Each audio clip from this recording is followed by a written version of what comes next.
Je suis né dans les rues de Lomé, au Togo. Pour beaucoup, ce n'était qu'une petite ville d'Afrique de l'Ouest, mais pour moi, c'était là que tout a commencé. Le football, c'était ma passion, mon échappatoire. Je ne me doutais pas encore que ce ballon allait me faire traverser les continents, marquer des buts dans les plus grands stades du monde et vivre des moments que personne n'aurait pu imaginer. Mon nom est Emmanuel Adebayor, et voici mon histoire. Mais ce chemin n'a pas été sans obstacles. Il y a eu des sacrifices, des moments de gloire, mais aussi des jours sombres que peu de gens connaissent. Aujourd'hui, je vous emmène avec moi, à travers mes souvenirs, pour vous raconter mon parcours. Des débuts à Metz jusqu'au terrain de Premier League, de la CAN à la Coupe du Monde, je vais vous montrer ce que c'est de se battre pour son rêve, même quand tout semble s'effondrer. Ce n'est pas seulement l'histoire d'un footballeur, c'est l'histoire d'un garçon qui a cru, d'un homme qui a dû faire face à des défis au-delà du terrain, et d'une volonté de ne jamais abandonner.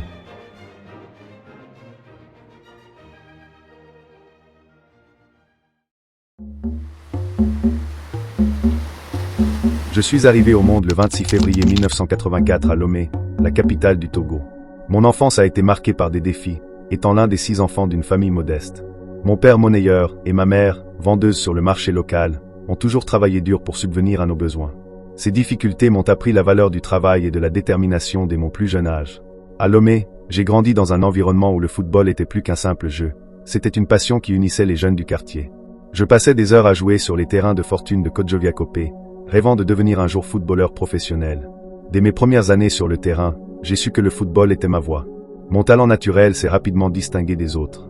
J'étais déterminé à faire mes preuves, et chaque match était une occasion de montrer ma passion et mes compétences. Je me souviens des regards admiratifs de mes amis lorsque je marquais des buts spectaculaires ou réalisais des dribbles audacieux. Ma persévérance a attiré l'attention des recruteurs locaux. J'ai commencé à jouer pour le Sporting Club de Lomé, un club qui a été le tremplin de ma carrière. Dans ce club, j'ai appris les bases du jeu tout en continuant à perfectionner mes compétences. Chaque entraînement était une opportunité d'apprendre et de grandir. Mon parcours au Sporting Club de Lomé a été déterminant. À peine âgé de 15 ans, j'ai eu la chance d'être repéré par mon oncle Jima Oyawol, qui jouait à Metz en France. C'est lui qui m'a ouvert la porte vers l'Europe. Je me souviens encore du moment où il m'a emmené au CDS, Centre de développement sportif, un endroit où je pouvais m'entraîner sérieusement malgré le manque de ressources. Ce n'était pas une académie traditionnelle, il n'y avait ni argent ni matériel sophistiqué, mais l'amour du jeu était omniprésent. C'est là que j'ai commencé à rêver grand. Mon talent a rapidement attiré l'attention des recruteurs européens, et en 1999, j'ai rejoint le FC Metz en France. Mon passage au FC Metz a été une période cruciale. J'ai participé à la victoire du championnat de France des moins de 17 ans en 2001, marquant un but décisif lors de la finale contre les Girondins de Bordeaux. Cette victoire a été un moment charnière dans ma carrière et a marqué le début d'un voyage qui m'a conduit vers les plus grands stades du monde. En somme, mes débuts au Togo ont été façonnés par une combinaison de passion, de détermination et d'opportunité. Chaque pas que j'ai fait sur le terrain était une promesse faite à moi-même, celle de ne jamais abandonner mes rêves, peu importe les obstacles. Je me souviens encore du jour où j'ai quitté le Togo pour rejoindre le FC Metz en France à seulement 15 ans. C'était un moment à la fois excitant et terrifiant. L'idée de quitter ma famille, mes amis et tout ce que je connaissais était accablante. Je me retrouvais dans un pays étranger, loin de mon foyer, et je devais m'adapter à une nouvelle culture, à un nouveau style de vie. À Metz, j'ai intégré l'équipe B, mais la pression était immense. Je gagnais environ 3 000 € par mois, tandis que ma famille s'attendait à ce que je leur achète une maison d'1 demi-million. Les attentes étaient écrasantes. Je me rappelle avoir eu des moments de doute, assis sur mon lit, me demandant ce que je faisais là. Personne ne semblait satisfait de moi, je me sentais perdu et isolé. Mais malgré ces défis, j'étais déterminé à réussir. Chaque entraînement était une chance de prouver ma valeur et de montrer que je pouvais m'imposer dans ce milieu compétitif. Lors de la saison 2002-2003, j'ai inscrit 13 buts. Le FC Metz remonte en première division mais doit me laisser partir pour des raisons financières. Malgré mes contacts en Angleterre, je rejoins l'AS Monaco. J'y passe à 2 saisons et demie dans la principauté. Mon passage à l'AS Monaco a marqué un tournant décisif dans ma carrière.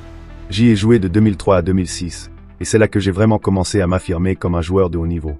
Sous la direction de Didier Deschamps, j'ai appris à jouer avec des coéquipiers talentueux et à m'adapter aux exigences du football européen. Monaco a été le terrain d'apprentissage parfait pour moi. J'ai eu l'occasion de jouer contre des équipes prestigieuses et d'affronter certains des meilleurs joueurs du monde. Chaque match était une nouvelle opportunité d'apprendre et de grandir. J'ai commencé à marquer des buts importants et à attirer l'attention des médias. L'apogée de mon parcours avec Monaco est survenu lors de la saison 2003-2004, lorsque nous avons atteint la finale de la Ligue des Champions. C'était un rêve devenu réalité. Nous avons affronté le FC Porto en finale, un match qui a eu lieu le 26 mai 2004 à Gelsenkirchen. Bien que nous ayons perdu 3-0, cette expérience a été inestimable pour moi. J'ai réalisé que j'étais sur le point de devenir un joueur reconnu sur la scène internationale. Jouer dans une finale de Ligue des Champions est quelque chose que peu de joueurs peuvent revendiquer, et cela m'a donné la confiance nécessaire pour poursuivre mes ambitions encore plus loin. En janvier 2006, ma carrière a pris un nouvel essor lorsque j'ai signé avec Arsenal. Le transfert a été estimé à environ 10 millions d'euros. Je me souviens encore de ma première rencontre avec Arsène Wenger. Il m'a accueilli chaleureusement et j'étais impatient de commencer cette nouvelle aventure. Sous la direction d'Arsène Wenger, j'ai évolué en tant que joueur. J'ai eu l'occasion de jouer aux côtés d'icônes du football et d'apprendre des meilleurs. Mon impact dans l'équipe s'est rapidement fait sentir. Je marquais régulièrement des buts et contribuais au succès d'Arsenal en Premier League et en Ligue des Champions. Arsenal a été le club qui m'a permis d'exprimer pleinement mon potentiel. Chaque match était une nouvelle occasion de briller sur la scène mondiale, et je savais que je n'avais pas seulement quitté le Togo pour jouer au football.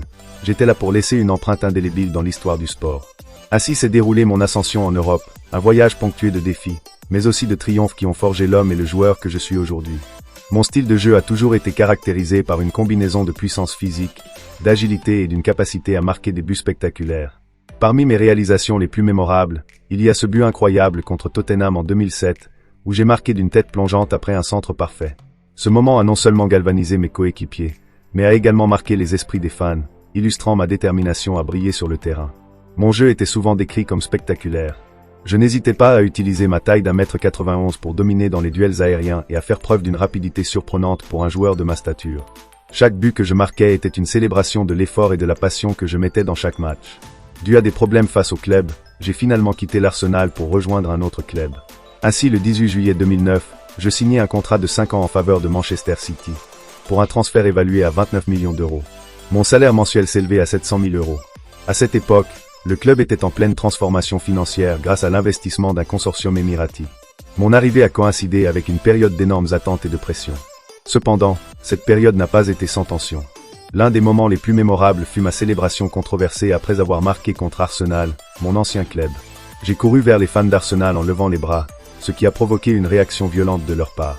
J'ai reçu des objets jetés depuis les tribunes, mais cela ne m'a pas empêché de continuer à donner le meilleur de moi-même sur le terrain. Malgré ces tensions, j'ai réussi à m'imposer comme un joueur clé pour Manchester City, marquant 14 buts lors de ma première saison. Après mon passage à Manchester City, j'ai eu l'opportunité de jouer pour plusieurs clubs prestigieux comme le Real Madrid.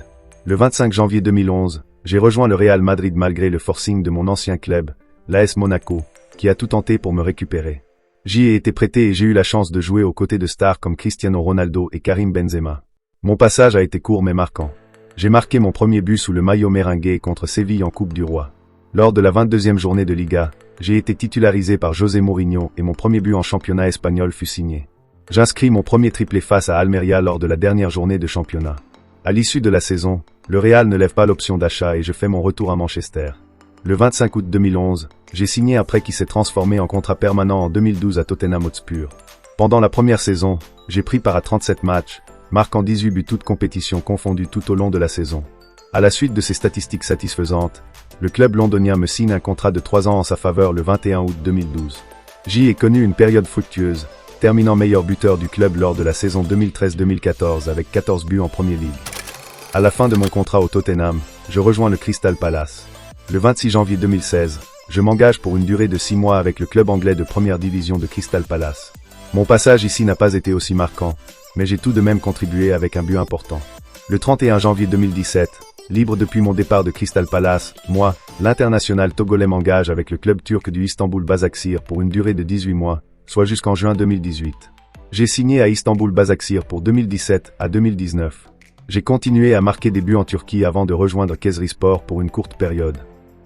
Chaque étape de ma carrière m'a permis d'évoluer et d'apprendre auprès des meilleurs joueurs du monde.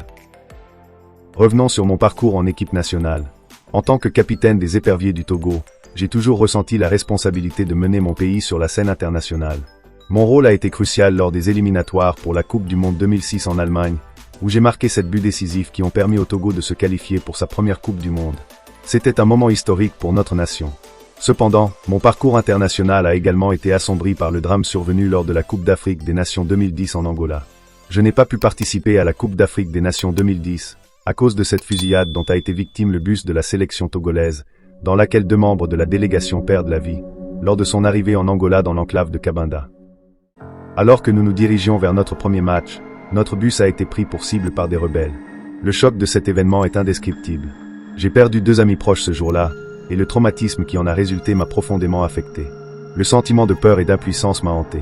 Comment continuer à jouer au football après avoir vécu une telle horreur?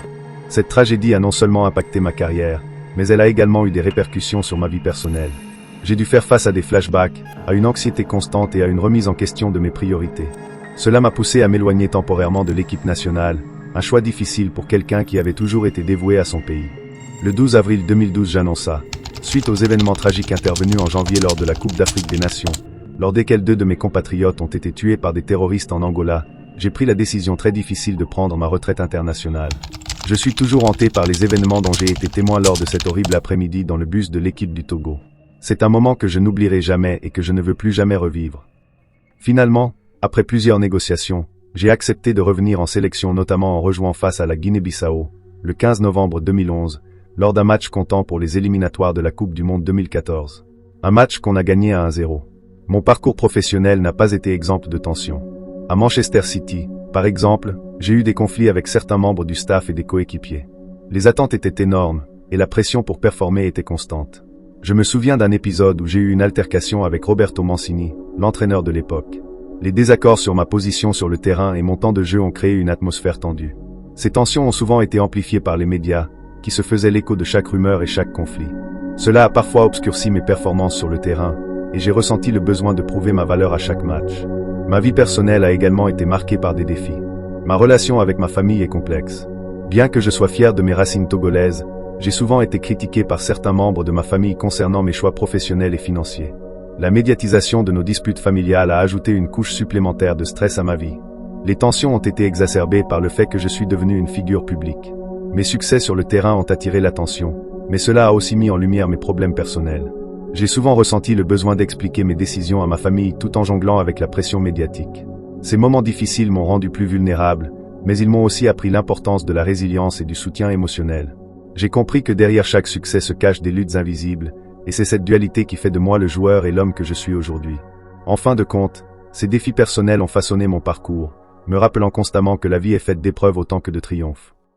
En tant qu'Emmanuel Adebayor, je crois fermement que le succès ne se mesure pas seulement par les trophées, mais aussi par l'impact que l'on peut avoir sur la vie des autres. C'est pourquoi j'ai créé la fondation SEA, Cheyi Emmanuel Adebayor en 2010. Cette fondation a pour mission d'aider les enfants défavorisés au Togo en leur fournissant un accès à l'éducation, à la santé et à des opportunités de développement. L'une de nos initiatives les plus récentes a été signée le 5 juin 2023, lorsque ma fondation a établi un partenariat avec l'Université de Lomé pour soutenir des réformes éducatives et aider les startups locales. Nous avons prévu de construire un amphithéâtre qui portera mon nom et d'offrir des bourses aux étudiants talentueux. Je crois que chaque enfant mérite une chance de réussir, peu importe son origine. Mon parcours a inspiré de nombreux jeunes Africains. Je suis fier d'être reconnu comme une icône pour ceux qui aspirent à réaliser leurs rêves malgré les obstacles.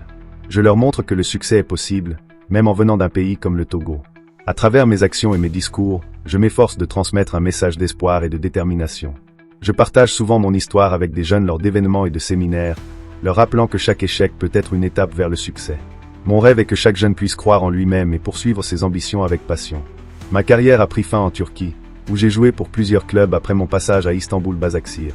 En août 2021, j'ai signé avec Kayserispor pour 1 an. Cependant, après une saison difficile, j'ai décidé de me retirer du football professionnel. Le 21 mars 2023, à l'âge de 39 ans, j'ai annoncé officiellement ma retraite via une vidéo sur Instagram. C'était un moment émouvant pour moi, car je regardais en arrière sur une carrière remplie de hauts et de bas. J'étais reconnaissant pour toutes les expériences vécues sur le terrain et pour le soutien inconditionnel de mes fans. Aujourd'hui, je me concentre sur mes projets personnels et mes initiatives philanthropiques. Je continue à travailler avec ma fondation SEA pour améliorer l'éducation au Togo et soutenir les jeunes entrepreneurs. Je suis également impliqué dans des activités commerciales et j'explore des opportunités dans le secteur du sport en Afrique.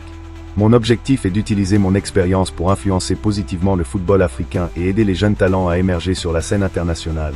Je reste actif dans le monde du football en tant que consultant et mentor pour les jeunes joueurs, partageant mes connaissances et mon expérience afin d'inspirer la prochaine génération. Mon voyage ne s'arrête pas ici, il évolue vers un nouveau chapitre où je peux continuer à faire une différence au-delà des terrains de jeu.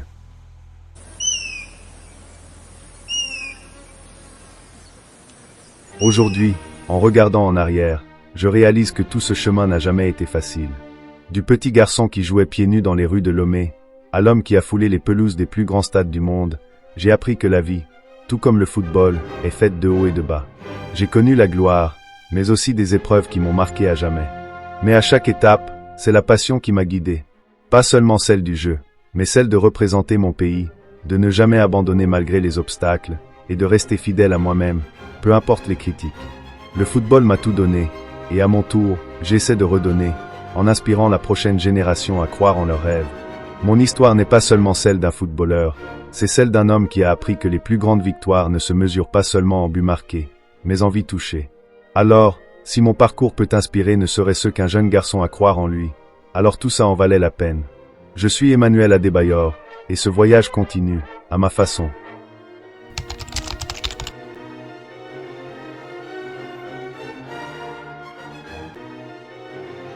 Bonjour, bonjour la famille, j'espère que vous allez bien.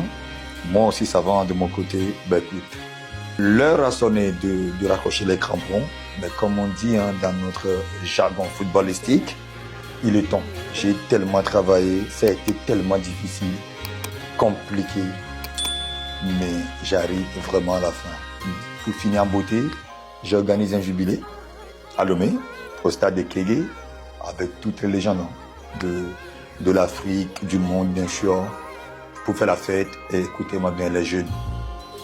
Vous savez que j'étais fort. Et là, c'est le dernier. Et c'est la dernière fois que je veux encore une fois jouer peut-être au stade de Kégué. Donc vous êtes tous invités pour que la fête soit belle. Mais il y aura des vrais noms quand même. J'ai eu la chance de côtoyer des grands joueurs. On ne va pas dire africains, mais bien sûr mondial. Notamment Thierry Henry sera là. Une vraie légende. Robert Pires. Ça, ce sont les Européens, les Français. Maintenant, on va redescendre chez nous. Il y aura les grands noms. Samuel Eto'o-Fils, l'un des meilleurs joueurs africains de tout le temps. Didier Drogba, bien sûr, l'Ivoirien. Didier Drogba, il a marqué le Binaoué. Il sera là, bien sûr. Kaloucha Boya, quelqu'un qui a marqué mon enfance. Mon idole, bien sûr. Comment je peux organiser mon jubilé sans mon idole? Ça n'a pas de sens. Nwankwo Kanu et notre Ronaldinho à nous, notre magicien à nous, qui est, vous le savez aussi bien que moi, quand on parle de magicien, footballeur africain, notamment on parle de la personne que son papa l'a surnommé ou nommé deux fois, Tché Okocha. Mais pour combler, il y aura tout le monde, il y aura Fadiga, il y aura Samadjian, Anthony Bafoué, Koufo, Abedi Pelé, Mustapha Hadji, Neybet, McFish. Écoute, je ne peux pas citer tout le monde. Donc, venez nombreux pour que la fête soit belle. Merci beaucoup. One love.